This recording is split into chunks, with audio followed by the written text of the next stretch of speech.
Bismillahirrahmanirrahim. Assalamualaikum warahmatullahi wabarakatuh. Alhamdulillah wassalatu wassalamu ala Rasulillah wa ala alihi wa sahbihi wa mawala. Asyhadu an la ilaha illallah wahdahu la syarikalah wa asyhadu anna Muhammadan abduhu wa rasuluhu la nabiyya ba'dah. Hadirin yang dirahmati oleh Allah Subhanahu wa taala, marilah kita tidak bosan-bosannya mengucapkan puja dan puji syukur kehadirat Allah Subhanahu wa taala, yang mana sampai pada pagi hari ini kita masih diberikan banyak nikmat oleh Allah Subhanahu wa taala. Nikmat kesehatan, nikmat kesempatan, kemudian juga yang paling penting dari nikmat-nikmat itu semua yaitu nikmat iman, sehingga kita sama-sama dapat berkumpul di tempat yang mulia ini untuk memenuhi salah satu undangan Allah Subhanahu wa taala, yaitu salat subuh berjamaah. Semoga niat-niat kita, langkah-langkah kita dan seluruh rangkaian ibadah kita pada pagi hari ini diterima oleh Allah Subhanahu wa taala dan dosa-dosa kita diampuni oleh Allah Subhanahu wa taala. Amin ya rabbal alamin. Selanjutnya, salawat serta salam semoga selalu tercurah kepada junjungan kita Nabi besar Muhammad sallallahu alaihi wasallam, yang dengan perantara beliau Islam sampai kepada kita, dan kita juga memohon kepada Allah Subhanahu wa taala semoga kita dijadikan pengikutnya yang setia, ya, yang istiqomah, yang melaksanakan seluruh perintah beliau dan menjauhi larangan beliau, sehingga kita berhak mendapatkan syafaat beliau di hari kiamat. Amin ya rabbal alamin. Hadirin yang dirahmati oleh Allah Subhanahu wa taala, dalam kesempatan yang singkat ini mungkin nanti sampai syuruk nih. Di sini kami ingin mengutip salah satu mutiara hikmah, ya, dari nasihat Nabi kepada para sahabat, yang salah satunya adalah sahabat Abu Ayyub Al-Ansari radhiyallahu anhu. Ini hadis yang luar biasa, ya. Hadis yang cukup luar biasa. Ini bunyi hadisnya.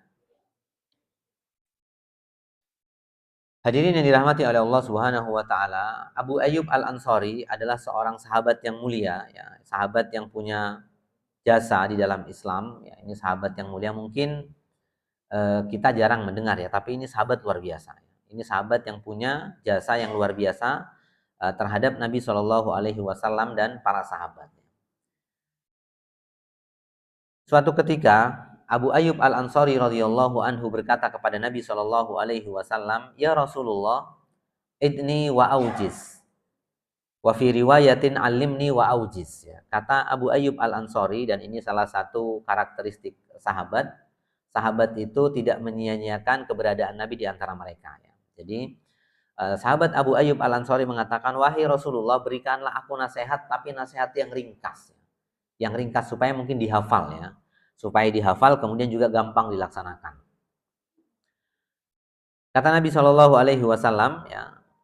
Lalu Nabi mengatakan, "Jika kamu berdiri hendak melaksanakan sholat, maka sholatlah seperti sholat terakhir." Ya, ini insya Allah kita pernah, ya, mengalami atau mendengar hadis ini, ya. Kata Nabi Shallallahu Alaihi Wasallam, "Idza kumta fi sholatika fasolli sholata muwadda'in." Ya, jadi jika kamu sholat, ya, maka hendaklah kamu sholat seakan-akan itu sholat terakhirmu. Hendaklah kamu sholat seakan-akan itu sholat terakhir kita. Ya, ya, seakan-akan hari itu sholat sudah terakhir. Ya. Kemudian yang kedua, nasihat Nabi yang cukup ringkas namun bermakna, wala takallam bikalamin ta'tadir minhu. Kata Nabi Shallallahu Alaihi Wasallam, dan janganlah kamu mengucapkan satu perkataan yang kamu akan meminta maaf atau kamu akan menyesal, ya, yang kamu akan menyesal terhadap perkataan itu. Kemudian yang berikutnya, kata Nabi Shallallahu Alaihi Wasallam, wa ajmi'il ya'sa mimma fi aidin nas. Kemudian berputus asalah, ya, terhadap apa yang dimiliki oleh orang lain, ya. Artinya kita harus, ya, berputus asa, ya, menutup mata terhadap apa-apa yang dimiliki oleh orang lain. Nah, hadirin yang dirahmati oleh Allah Subhanahu wa taala, sebelum kita ke intisari hadis ini, kita ingin mengetahui seorang sahabat Abu Ayyub Al-Ansori ya. Nama aslinya bukan Abu Ayyub ya. Abu Ayyub ini kunyahnya ya. Ini kunyahnya namanya Abu Ayyub Al-Ansori, tapi nama aslinya adalah Khalid bin Zaid ya. Nama aslinya adalah Khalid bin Zaid. Dia asli orang Madinah ya. Beliau asli orang Madinah, seorang Ansor, makanya di belakangnya disebut Al-Ansori. Jadi namanya Abu Ayyub Al-Ansori, nama aslinya adalah Khalid bin Zaid. Sama seperti ya, beberapa sahabat disebut kunyahnya, misalnya Umar bin Khattab itu nama aslinya Umar bin Khattab, tapi kunyahnya adalah Abu Hafsin ya. Nabi Muhammad nama aslinya Muhammad, tapi kunyahnya adalah Abul Qasim ya. Ini biasa ya, untuk memuliakan ya, di antara salah satu sifat orang Arab untuk memuliakan orang-orang yang lainnya. Ini tradisi mereka. Misalnya nama anaknya Muhammad, Abu Muhammad ya. Nah, Abu Bakar juga namanya bukan Abu Bakar ya, namanya Utsman ya. Abu Bakar itu nama aslinya bukan Abu Bakar, tapi namanya Utsman. Kemudian berikutnya, hadirin yang dirahmati oleh Allah Subhanahu wa taala, kenapa tadi kita singgung Abu Ayyub adalah sahabat yang mulia sebelum kita ke hadisnya. Abu Ayyub Al-Ansori adalah tempat atau rumahnya disinggahi oleh Nabi Shallallahu alaihi wasallam ketika hijrah dari Mekah ke Madinah ya. Jadi Nabi Shallallahu alaihi wasallam singgah ke rumahnya atau bermukim selama 7 sampai 8 bulan ya. Ketika Masjid Kuba belum selesai, maka Nabi tinggal di rumahnya Abu Ayyub Al-Ansori. Jadi ini luar biasa. Dia sahabat yang luar biasa yang menerima Nabi ya, yang rumahnya 2 lantai di Madinah itu, rumahnya 2 lantai. Tadinya Nabi ditaruh di lantai 1, cuman karena dia takut mengganggu Nabi, akhirnya Nabi ditaruh di lantai 2 ya. Jadi saat itu rumahnya para sahabat sudah 2 lantai, 3 lantai ya. Jadi sahabat Abu Ayyub Al-Ansori kemudian merasa kurang etis kalau Nabi ditaruh di bawah sehingga Nabi ditaruh di atas ya. Jadi ini beliau adalah sahabat yang punya jasa ya. Jadi ketika Nabi hijrah dari Mekah ke Madinah, Abu Ayyub Al-Ansori yang ontanya berhenti ya, ketika Nabi ditawari oleh para sahabat, kemudian ontanya berhenti di rumahnya Abu Ayyub Al-Ansori ya. Jadi onta Nabi berhenti di depan rumah Abu Ayyub Al-Ansori, kemudian Nabi tinggal di sana selama 7 sampai 8 bulan sampai masjid Nabi selesai ya. Kemudian hadirin yang dirahmati oleh Allah Subhanahu wa taala, beliau wafat tahun 52 Hijriah ya. Beliau ini aktif ya di beberapa peperangan dan dakwah. Ya, dia aktif di beberapa peperangan dan dakwah, dan ini penting ya, penting karena apa? Beliau itu hidup di masa para Khulafaur Rasyidin, kemudian dia meninggal di masa Khalifah Bani Umayyah ya. Jadi dia meninggal pada masa kekhalifahan Bani Umayyah. Kemudian beliau aktif dalam peperangan dan dakwah sehingga makamnya sekarang itu ada di Turki ya. Kalau mungkin jamaah pernah ditakdirkan ke Turki, di Turki itu ada namanya Masjid Ayyub Al-Ansori, Ayyib ya. Kalau di ejaan Turki dinamakan Ayyib ya. Masjid Ayyib ya di Turki, di Konstantin.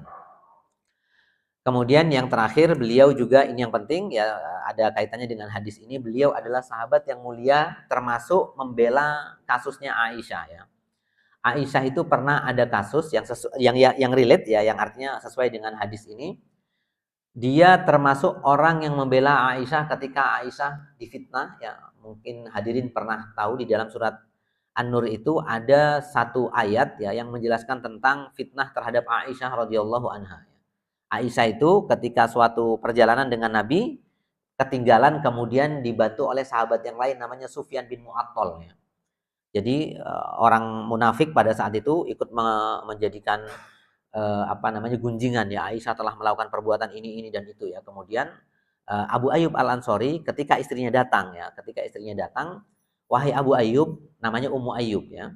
Wahai Abu Ayyub, tidakkah engkau mendengar kasus Aisyah ya? Kata Abu Ayyub, dia membela Aisyah tidak mungkin melakukan itu ya. Aisyah tidak mungkin melakukan perbuatan perzinahan atau apalagi perbuatan yang melanggar syariatnya.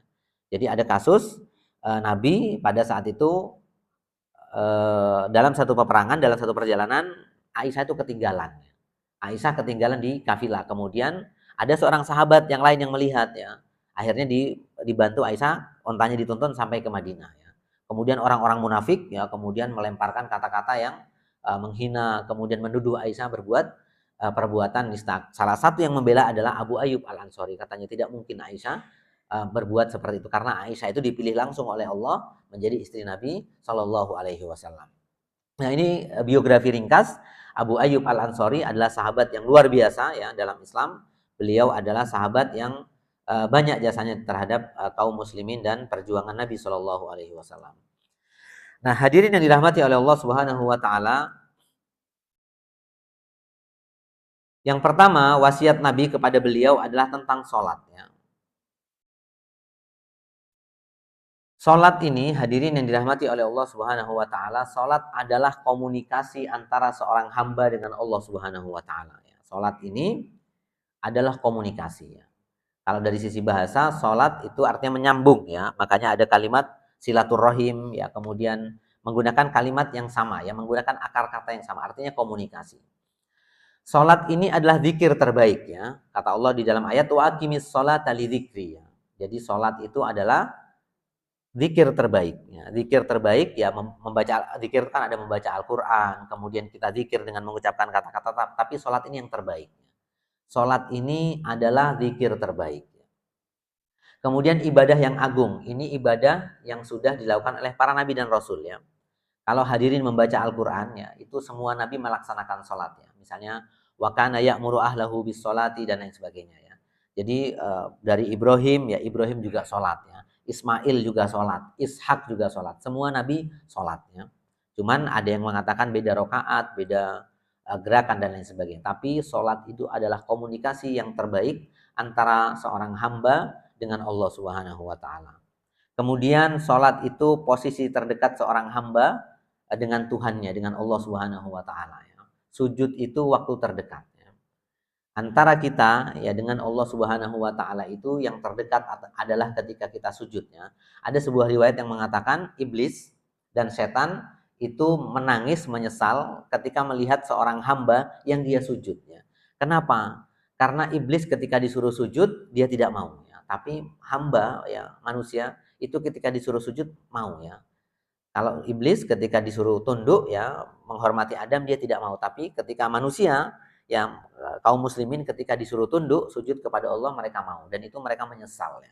Menyesalnya kenapa manusia mau kok saya tidak mau ya.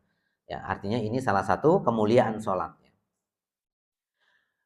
Hadirin dirahmati Allah Subhanahu wa taala, kemudian ini sholat itu adalah relaksasi dari kejenuhan sebagaimana Nabi Shallallahu alaihi wasallam, dan ini sering diucapkan oleh beliau ketika Nabi setelah selesai aktivitas masuk waktu sholat, maka kalimatnya sungguh indah. Nabi mengatakan arih Nabi sholah ya. Nabi berkata kepada Bilal, ya Bilal arih Nabi sholah ya. Wahai Bilal, ayo kita relaksasi, kita istirahat dengan sholatnya, kita relaksasi dengan sholat ya. Sholat itu bukan beban ya. Sholat itu adalah saat yang tepat kita melepaskan kejenuhan kita dari kerja ya, dari aktivitas-aktivitas lainnya. Mungkin kita punya persoalan, maka sholat itu sebagai kunci ya, sebagai solusi ya. Sebagaimana Allah Subhanahu wa taala berfirman, ya wasta'inu bis-sabri was-shalah. Memintalah pertolongan kepada Allah dengan sabar dan sholat ya. Meminta pertolongan itu kepada Allah, bukan kepada yang lainnya, bukan kepada atasan ya, bukan kepada orang-orang yang memang ya tidak berhak kita minta tolong. Minta tolong kepada Allah Subhanahu wa taala. Bahkan Nabi Shallallahu alaihi wasallam meminta kepada Allah Subhanahu wa taala dijadikan sholat itu penyejuk mata beliau ya. Kata Nabi Shallallahu alaihi wasallam, wa ju'ilat qurratu aini fis shalah ya.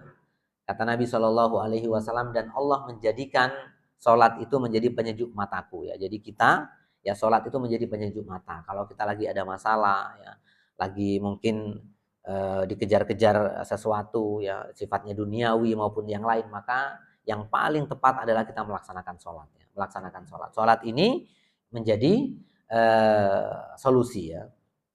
Ya bahkan hadirin yang dirahmati oleh Allah Subhanahu wa taala, kita sebagai ini terutama yang laki-laki, kita sebagai bapak ya, sebagai kakak ya, sebagai saudara laki-laki berat ya, karena ada ayatnya ya. Kita bertanggung jawab terhadap sholat keluarga kita ya. Kata Allah Subhanahu wa taala, wa'mur ahlaka bis sholati wastabir 'alaiha. Sebagai kakek, sebagai bapak ya, kita laki-laki maka punya kewajiban menyuruh keluarga kita untuk sholat. Untuk sholatnya. Dan ada kalimat wastabir 'alaiha. Di dalam bahasa Arab kalau ada kalimat wastabir berarti kita itu harus banyak-banyak sabar. Kalimat wasbir dengan wastabir itu berbeda ya. Kalau wasbir itu sabar, tapi kalau wastobir itu memang kita harus banyak sabar menyuruh keluarga kita untuk sholat. Jadi kalau kita punya anak, ya nyuruhnya bukan sekali dua kali, tidak apa-apa. Misalnya mungkin agak males-malesan, disuruh lagi terus ya. Karena memang sholat ini perkara yang perlu dibiasakan ya. Ya, dibiasakan ya, dipaksa, kemudian terpaksa, terakhir terbiasa. Ya. Jadi hadirin yang dirahmati oleh Allah Subhanahu wa taala, kita sebagai kepala rumah tangga ya. Karena ini berbicara tentang rumah tangga, maka kata Allah Subhanahu wa taala, perintahkanlah keluargamu ahlaka ya. Wa'mur ahlaka bis sholati wastabir 'alaiha. Jadi keluarga kita itu tanggungan kita. Masalah sholat harus terus kita ingatkan ya, terus kita ingatkan. Ya, nanti akan terbiasa. Kalau orang sudah terbiasa sholat maka gampang ya. Dan memang itu perlu pembiasaannya. Kalau biasanya teman-teman ustadz-ustadz pesantren itu mengatakan ada 3 fase untuk seseorang itu terbiasa ya. Yang pertama dipaksa, tiap hari kita paksa, kemudian nanti terpaksa ya. Setelah terpaksa nanti akan terbiasa. Memang seperti inilah ritme atau siklusnya ya, dipaksa, terpaksa, nanti terbiasa. Nah, oleh karenanya sholat ini penting, hadirin yang dirahmati oleh Allah Subhanahu wa taala, dan menjadi salah satu bagian dari yang perlu kita cek ya di keluarga kita. Nah, kemudian hadirin yang dirahmati oleh Allah Subhanahu wa taala, ini sebagai motivasi kenapa Abu Ayyub Al-Ansari dinasihati oleh Nabi Shallallahu alaihi wasallam terkait sholat, karena sholat itu ada keutamaannya. Ada fadilah ya. Nah, keutamaan sholat pahalanya besar ya. Hadirin yang dirahmati oleh Allah Subhanahu wa taala, apalagi kita semoga kita istiqomah ya di masjid ini. Datang ke masjid itu bagian dari kita memaksa diri kita ya. Tidak banyak ya orang yang memaksakan diri ke masjid. Saya yakin yang hadir di sini ke masjid itu berat ya. Berat saat enak-enak tidur kita sholat subuh, berat sekali, tapi pahalanya besar ya. Ya, diingat-ingat hadirin yang dirahmati oleh Allah Subhanahu wa taala. Ini nasihat untuk saya pribadi juga, sholat itu perkara yang berat. Ya, tapi orang-orang yang bisa melaksanakan sholat itu luar biasa ya. Coba bayangkan hadirin ya, dari rumah misalnya, orang enak-enak tidur, kita lagi sholat, itu luar biasa ya, pahalanya besar ya. Pahalanya besar dan dosanya diampuni. Salah satunya sholat subuh. Ya, sholat subuh ini pahalanya besar. Bahkan kata Allah di dalam ayat, wa Qur'anal fajri inna Qur'anal fajri kana mashhuda. Sholat subuh ini adalah pembeda antara kita dengan orang-orang munafik. Jadi beruntunglah kita yang masih ke masjid ya, meskipun kita tergopoh-gopoh ya. Ya, itu luar biasa ya. Beruntunglah kita. Kenapa? Di samping kita selalu minta hidayah kepada Allah Subhanahu wa taala. Pahalanya besar ya. Kita ke masjid jalan kaki, dosa-dosa kita diampuni ya. Dari rumah ke masjid itu dosa-dosa kita diampuni oleh Allah Subhanahu wa taala. Penting ya. Jadi sholat ini pahalanya besar ya. Di samping itu ya, oleh Allah Subhanahu wa taala kita dijanjikan banyak pahala ya. Nah, kemudian termasuk yang ada hadisnya ya, ini juga menjadi ikhtiar kita ya. Hadirin yang dirahmati oleh Allah Subhanahu wa taala, pergi ke masjid ini juga menjadi ikhtiar kita ya. Karena salah satu penghapus dosa kita, kata Nabi Shallallahu alaihi wasallam dalam hadis yang sahih, Jumat ke Jumat, kemudian Ramadan ke Ramadan ya, itu akan menghapus dosa-dosa ya. Kalau kita rajin ya, dari Jumat satu ke Jumat yang lain, tiap Jumat datang tepat waktu ya. Datang awal waktu ya, kemudian datang sebelum khatib naik mimbar, maka dosa minggu lalu diampuni dengan minggu ini. Dan itu terus ya. Dan itu bisa menjadi ikhtiar kita. Kita ini sholat itu tidak peduli status kita ya. Meskipun kita pada prinsipnya memang pendosa ya. Tapi salah satu ikhtiar kita untuk diampuni oleh Allah Subhanahu wa taala adalah salah satunya istiqomah dalam sholat. Ya, kadang orang akan bertanya, Pak, saya ini pendosa, apakah sholat saya diterima? Urusan diterima bukan urusan kita, tapi urusan Allah Subhanahu wa taala. Yang penting kita sudah datang ya, meminta ampun, datang kepada Allah Subhanahu wa taala, insya Allah dosa-dosa kita diampuni oleh Allah Subhanahu wa taala. Nah, kemudian hadirin yang dirahmati oleh Allah Subhanahu wa taala, sholat ini menjadi kunci ya. Sholat itu kalau sholatnya baik, maka amalnya insya Allah baik ya. Sholat ini menjadi epicentrum ya. Jadi kalau sholatnya itu bagus, maka insya Allah yang lain akan bagus ya. Makanya sholat kita perhatikan dari rukun ya, syarat dan lain sebagainya. Kalau itu baik, maka akan mempengaruhi ibadah kita yang lain ya. Mempengaruhi ibadah kita yang lain. Kemudian orang yang sering melaksanakan sholat ya, serius dengan sholatnya, berpotensi husnul khotimah ya. Dan ini semua orang pingin seperti ini ya. Husnul khotimah itu salah satunya adalah orang-orang yang menjaga sholatnya. Jadi berpotensi ya nanti bertemu dengan Allah Subhanahu wa taala dengan husnul khotimah ya. Ini semua diharap-harapkan ya. Enggak apa-apa mungkin kita punya masa lalu yang enggak baik, tapi orang itu pengen menjadi husnul khotimah. Bahkan kan ada doanya ya. Ya Allah, jadikanlah amalanku yang terbaik adalah ketika akhir ya. Ya, amal itu memang dihitung akhirnya, bukan dihitung awalnya ya. Dan usia itu juga dihitung akhirnya. Dan semoga ini bentuk ikhtiar kita, semoga kita semua bisa husnul khotimah. Kemudian yang berikutnya, hadirin yang dirahmati oleh Allah Subhanahu wa taala, ini tadi sudah kita singgung ya, terhindar dari sifat munafik ya. Kalau kita mau terhindar dari sifat munafik, salah satunya dilihat sholatnya. Kalau kita sholat itu gampang, mudah, maka insya Allah kita terhindar dari sifat-sifat munafiknya. Kata Allah Subhanahu wa taala, "Idza qamu ila sholati qamu kusala." Orang-orang munafik itu ciri khasnya adalah kalau sholat itu mesti bermalas-malasan. Sholatnya bermalas-malasan. Makanya kita harus tempa diri kita harus latihan supaya sholat itu menjadi kebutuhan, bukan lagi kewajibannya. Sholat itu bukan untuk menggugurkan kewajibannya, tapi untuk diri kita, kebutuhan kita. Sholat itu butuh kita, bukan untuk menggugurkan kewajiban. Kemudian yang berikutnya, hadirin yang dirahmati oleh Allah Subhanahu wa taala, ciri-ciri ya atau kenikmatan yang nanti akan dirasakan oleh orang-orang yang sholat nanti di hari kiamat itu wajahnya bercahaya. Dan kata Nabi Shallallahu Alaihi Wasallam, semoga kita termasuk salah satu di antaranya. Amin ya rabbal alamin. Nabi itu nggak tahu umatnya, tapi nanti kata Nabi, saya akan tahu wajah-wajah umatku dari bekas sujudnya ya. Ini di dalam surat Al-Fatih ya. Simahum fi wujuhi min asaris sujudnya. Orang yang banyak sujud itu nanti di hari kiamat wajahnya bercahaya. Nabi langsung mengetahui, oh ini umatku ya. Ya, ada asaris sujudnya. Jadi ada bekas sujudnya. Bekas sujud itu bukan cuma hitam di dahi, enggak ya. Hadirin yang dirahmati oleh Allah Subhanahu wa taala, bukan hitam di dahi ya. Karena ada orang sengaja misalnya digeser-geser supaya hitam, bukan itu ya. Ya, itu nanti di hari kiamat, bukan di dunia. Tapi kalimat simahum fi wujuhim itu bukan pada dahi yang hitam, tapi nanti mungkin para ulama juga pernah mengatakan orang yang sholat itu ada cahaya ya dalam dirinya. Orang yang sering kena air wudhu, sering sholat itu ada cahaya ya. Kita akan melihat orang yang sering sholat, meskipun mungkin wajahnya nggak putih-putih amat ya, tapi dia orangnya kelihatan ya, orangnya sering sujud, itu kelihatan. Apalagi nanti di hari kiamat ya, apalagi di akhirat, maka wajahnya bercahaya. Dan Nabi ya cara menandai umatnya adalah dengan melihat wajahnya, oh ini umatku. Karena apa? Dari wajahnya sudah kelihatan, dia sering sholat. Dan ini ada ayatnya, kata Allah Subhanahu wa taala, simahum fi wujuhihim min atharis sujudnya. Tanda-tanda orang yang beriman ya, tanda-tanda ya orang yang nanti di surga adalah yang dia ada tanda sujud di dahinya ya. Kemudian yang terakhir ya mendapatkan surga Firdaus ya. Tentu surga Firdaus ini bagian dari mungkin hadirin ya, ada beberapa mungkin jamaah sini mungkin favorit membaca surat Al-Mu'minun ya. Qad aflahal mu'minun, itu salah satunya sifat orang-orang yang mukmin itu adalah dia senang sholat ya. Fi sholatihim khosyi'un ya. Ada yang mengatakan fi sholatihim daimun ya.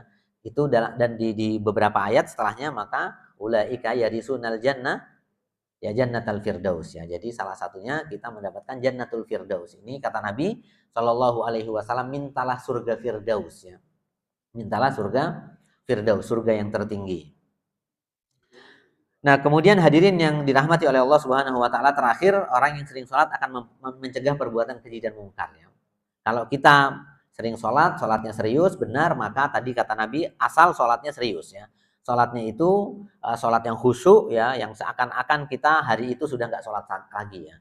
Artinya dia serius, artinya saat itu kita berikan yang terbaik ya. Ini memang idealnya seperti ini. Bahkan ada riwayat mengatakan Nabi itu kalau sholatnya rukuknya itu khusyuk ya, tidak terburu-buru ya. Kemudian kalau sujud juga tidak terburu-buru. Ini bagian dari menjelaskan tentang sholat itu adalah sholat yang serius, bukan sholat terburu-buru ya.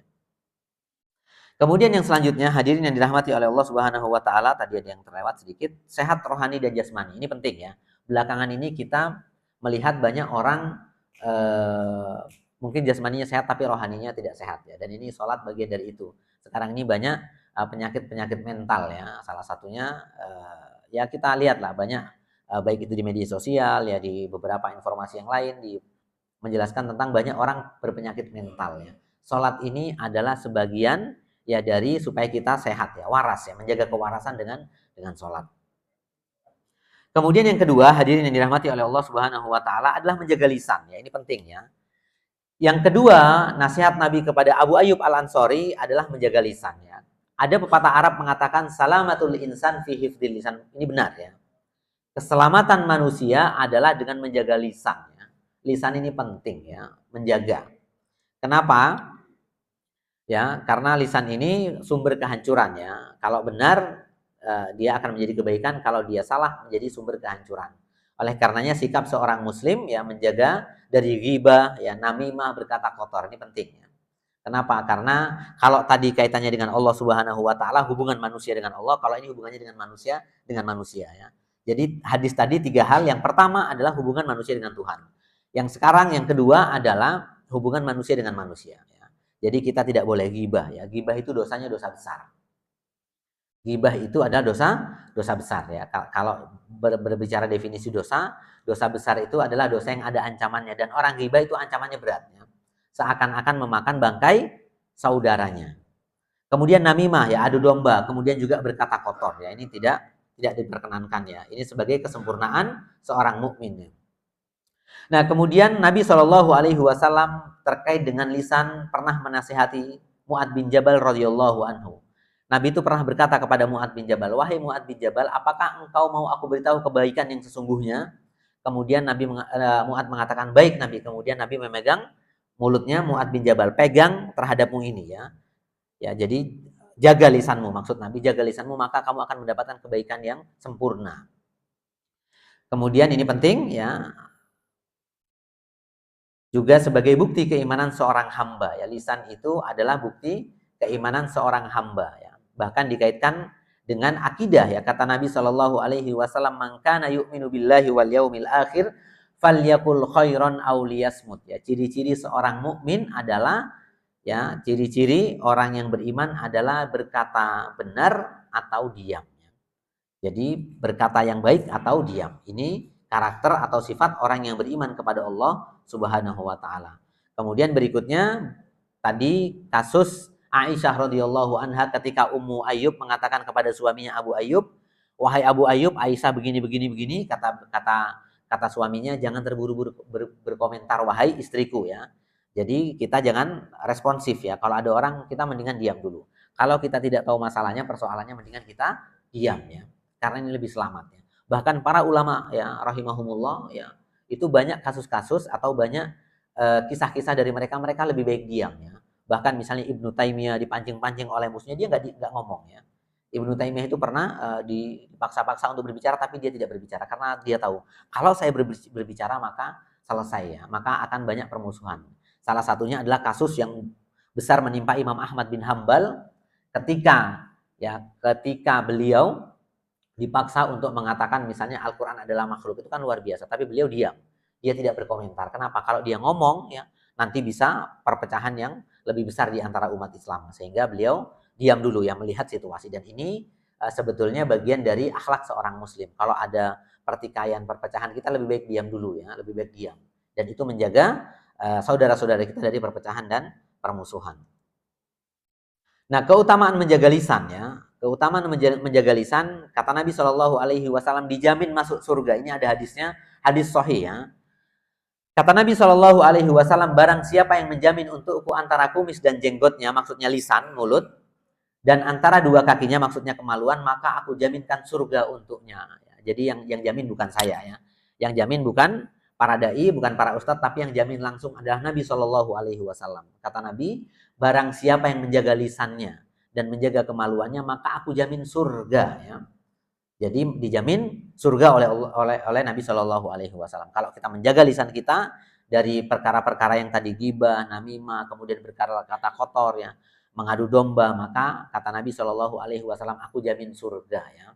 Dijamin surga oleh Nabi Shallallahu alaihi wasallam.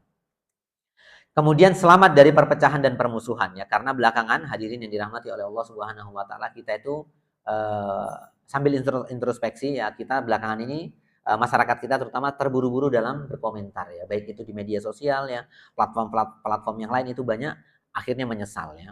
Kan banyak kita lihat ya, ternyata setelah komentar minta maaf, itu kan juga menjadi kalau bahasa yang paling populer belakangan adalah jejak digital ya. Jejak digital itu kan juga kita hati-hati ya. Jadi kalau kita pernah mengatakan sesuatu itu hati-hati. Kenapa? Karena jejak digital itu juga membuat kita juga tidak nyaman ya, pahitnya. Oleh karenanya kalau kita berkomentar ya, kalau kita mau misalnya urun sesuatu dalam platform media sosial, maka hati-hati. Kenapa? Karena bisa menyebabkan perpecahan dan permusuhan. Nah, kemudian ini penting ya, hatinya lembut, tidak keras ya. Orang yang menjaga lisan itu hatinya lembut ya, karena dalam ada satu hal ya, ada 4 hal, cuman salah satunya adalah yang membuat hati keras seseorang itu salah satunya adalah banyak bicara ya. Kata Imam Al-Ghazali di dalam kitab Tazkiyatun Nafas, ya matinya hati itu disebabkan 4 perkara ya. Banyak makan, ya, banyak minum, banyak makan dan banyak minum, kemudian banyak bicara, kemudian banyak banyak berkumpul dengan orang ya, dan salah satunya adalah banyak bicara tadi ya. Banyak bicara itu bisa mengeraskan hati. Nah, kalau orang tidak banyak bicara maka hatinya lembut, mudah menerima nasihatnya. Orang yang tidak banyak bicara itu mudah menerima nasihat. Dinasihati, dia akan selalu berpikir ya. Dia tidak akan terburu-buru dalam berkomentar, dan ini tentu kebaikannya. Nah, kemudian yang terakhir, hadirin yang dirahmati oleh Allah Subhanahu wa taala. Yang terakhir kata Nabi Shallallahu alaihi wasallam, nasihat atau wasiat beliau kepada Abu Ayyub Al-Ansori, menutup mata terhadap apa yang dimiliki orang lain. Maksudnya ini adalah qanaah. Jadi qanaah itu adalah ridho terhadap pemberian Allah Subhanahu wa taala ya. Ada banyak ayat ya, ada banyak hadis, karena qanaah ini penting untuk kita menjalani, supaya tadi judulnya di materi kita ya, bahagia di dunia dan selamat di akhirat. Orang yang bahagia rata-rata di dunia itu adalah orang yang qanaah ya. Orang yang tidak peduli dengan orang lain. Tidak peduli terhadap apa yang dimiliki orang lain. Ini penting ya. Karena supaya kita tidak merasa ingin memiliki dan lain sebagainya ya. Ini ada ayat, ada hadis dari Nabi Shallallahu alaihi wasallam, laisal ghina an kasratil ird, innamal ghina ghinan nafs. Kata Nabi Shallallahu alaihi wasallam, ini hadis sahih, bukanlah kaya itu kaya harta ya, akan tetapi kaya hati ya. Jadi kekayaan sesungguhnya adalah kaya harta ya. Ibnu Battal ya, seorang ulama, mengatakan banyak orang itu kaya tetapi ternyata hatinya miskin ya. Menurut beliau, karena ada bukti ya, manusia itu salah satu karakternya berpotensi tamak ya. Di dalam hadis yang lain Nabi juga pernah mengatakan, manusia itu kalau diberi 1 gunung emas maka dia akan minta yang kedua. Diberi yang kedua maka dia akan minta yang ketiga. Itu bukti bahwasanya dia miskin hatinya ya. Sehingga kata Ibnu Battal, banyak orang itu kaya tetapi pada prinsipnya, pada dasarnya dia tidak cukup ya. Dikasih satu kekayaan, dia akan meminta kekayaan yang lain ya, sebagaimana di dalam salah satu surat pendek, wa innahu lihubbil khairi lasyadid ya. Kata Allah Subhanahu wa taala, manusia itu wa innahu lihubbil khairi lasyadid ya. Sesungguhnya manusia itu suka. Khair itu kata para ulama tafsir mengatakan suka harta ya. Sesungguhnya manusia itu suka harta dan suka sekali dengan harta ya. Makanya di dalam ayat ada Allah mengatakan al-malu wal banuna zinatul hayatid dunya. Di dalam surat Al-Kahfi ya. Harta dan anak-anak itu adalah perhiasan dunia, dan orang rata-rata tamak ya. Orang merasa ingin memiliki. Nah, sehingga kekayaan hati itu penting ya, supaya kita merasa cukup ya, tidak merasa kurang dan terus kurang. Kemudian hadirin yang dirahmati oleh Allah Subhanahu wa taala, yang berikutnya adalah wardha bima qasamallahu laka takun aghnan nas ya. Ridho terhadap pemberian Allah Subhanahu wa taala itu akan menjadikan kita sebagai orang yang kaya ya. Artinya kita ridho terhadap pemberian Allah Subhanahu wa taala. Ini penting ya. Kenapa? Karena ridho akan melahirkan kekayaan. Ridho akan melahirkan kekayaan, kemudian hati kita akan lapang ya, hati kita akan tenang ya. Karena tadi kita singgung ya, yang mematikan hati adalah ketika kita tamak terhadap dunia ya. Ketika kita tamak terhadap dunia, maka hati kita akan mati ya. Hati kita akan tidak responsif ya. Tidak peka terhadap sesuatu. Kemudian hadis yang lain ini Nabi menyederhanakannya. Nah, ini penting hadirin yang dirahmati oleh Allah Subhanahu wa taala, supaya kita di dunia ini hidupnya bahagia, tenang ya. Tidak lagi menjadikan orang lain itu sebagai standar hidup kita. Sekarang ini kan banyak flexing ya, kalau bahasa teman-teman Gen Z dan milenial, flexing banyak hal ya, itu kadang membuat kita iri ya. Tapi kata Nabi Shallallahu alaihi wasallam, ini tips sederhana ya. Tips sederhana dari Nabi Shallallahu alaihi wasallam terkait dengan kebahagiaan di dunia ya. Kata Nabi Shallallahu alaihi wasallam, man asbaha minkum aminan fi sirbihi mu'afan fi jasadihi indahu qutun yaumihi faka'annama hizat ad-dunya. Kata Nabi Shallallahu Alaihi Wasallam, barang siapa yang bangun pagi ya, bangun subuh, kemudian negerinya aman ya, negeri kita aman, alhamdulillah ya, di Malang ini aman ya. Ini luar biasa ya, kata Nabi menjelaskan tentang kebahagiaan, menjelaskan tentang qanaah ya, dan di Malang ini alhamdulillah kita aman, aman dari bencana, aman dari peperangan, apalagi yang tidak kita syukuri ya. Kemudian kata Nabi, mu'afan fi jasadi, tubuhnya sehat ya. Ke masjid masih alhamdulillah kita bisa jalan kaki ya. Meskipun mungkin kadang masih meriang-meriang, masih kita bisa sehat walafiat ya. Ya, kata Nabi, barang siapa yang subuh, ya waktu subuh, negerinya aman, kemudian badannya sehat, kemudian dia punya makanan pada hari itu dan hari-hari setelahnya ya. Kita tidak hanya hari setelahnya, tapi hari sampai 1 bulan ke depan kita punya makanannya. Kata Nabi Shallallahu Alaihi Wasallam, seakan-akan dia sudah memegang dunia dan isinya ya. Jadi hadirin yang dirahmati oleh Allah Subhanahu Wa Taala, kebahagiaan qanaah yang kata Nabi itu yang paling mudah adalah kalau kita hari ini negeri kita aman ya, kemudian kita badannya sehat, ya ke masjid bisa ya, jalan kaki ya bisa, kemana-mana ya aktivitas. Kemudian kita punya makanan untuk hari ini dan hari esok, maka kata Nabi Shallallahu Alaihi Wasallam, dunia sudah kita pegang, apalagi yang mau kita kejar ya. Apalagi yang mau kita kejar, sederhana ya. Kalau hari ini kita sehat, negeri kita aman, maka sesungguhnya kita sudah harus bahagia ya. Karena kita termasuk orang-orang yang kata Nabi Shallallahu Alaihi Wasallam, dunia sudah kita pegang ya. Dunia kita seakan-akan kita seperti raja ya. Seperti raja. Kalau kita mau menyederhanakan ya, kita raja pada hari itu. Kenapa? Karena kita badan sehat ya, kemudian punya harta ya, punya kekayaan, kemudian negerinya aman, maka kita hari itu menjadi raja di dunia ya. Kemudian yang berikutnya ada satu doa yang oleh Nabi Shallallahu Alaihi Wasallam diajarkan kepada kita. Allahumma inna, ini ada kurang alif alam. Allahumma inna nas'alukal huda wat tuqa wal afafa wal ghina ya. Qanaah ini memang harus kita perjuangkan ya, tetapi juga harus kita bantu dengan doa. Ini salah satu doa yang terkenal ya, biasanya khotib ya. Ustadz biasanya mesti menyinggung doa ini. Allahumma inna nas'alukal huda wat tuqa wal afafa wal ghina ya. Ya Allah, aku memohon kepadamu petunjuk, kemudian ketakwaan, ya kemudian al-afaf ya, mohon diampuni, kemudian yang terakhir al-ghina ya. Kita selalu memohon kepada Allah untuk selalu kaya, ya terutama kaya hati ya. Meminta kekayaan hati ya. Wal ghina terakhir ya.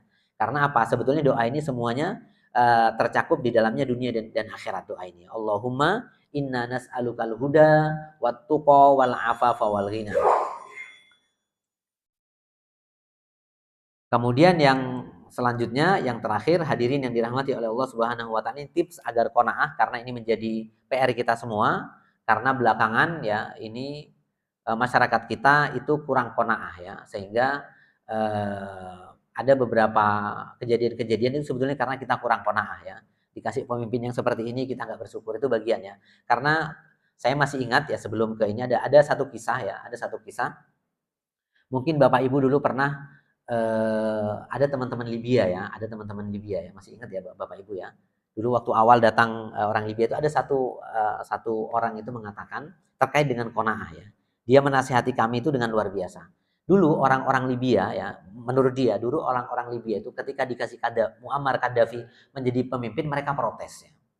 Mereka protes ya, karena banyak menurut mereka itu Muammar Gaddafi tidak baik ya. Ternyata setelah Muammar Gaddafi itu lengser, mereka menyesal. Artinya ini mereka tidak qanaah. Ini penting ya. Artinya qanaah itu, hadirin yang dirahmati oleh Allah Subhanahu wa taala, kalau kita menerima pemberian Allah, sebetulnya itu baik buat kita ya. Jangan kita protes ya. Kalau kita protes nanti kita mendapatkan yang tidak baik.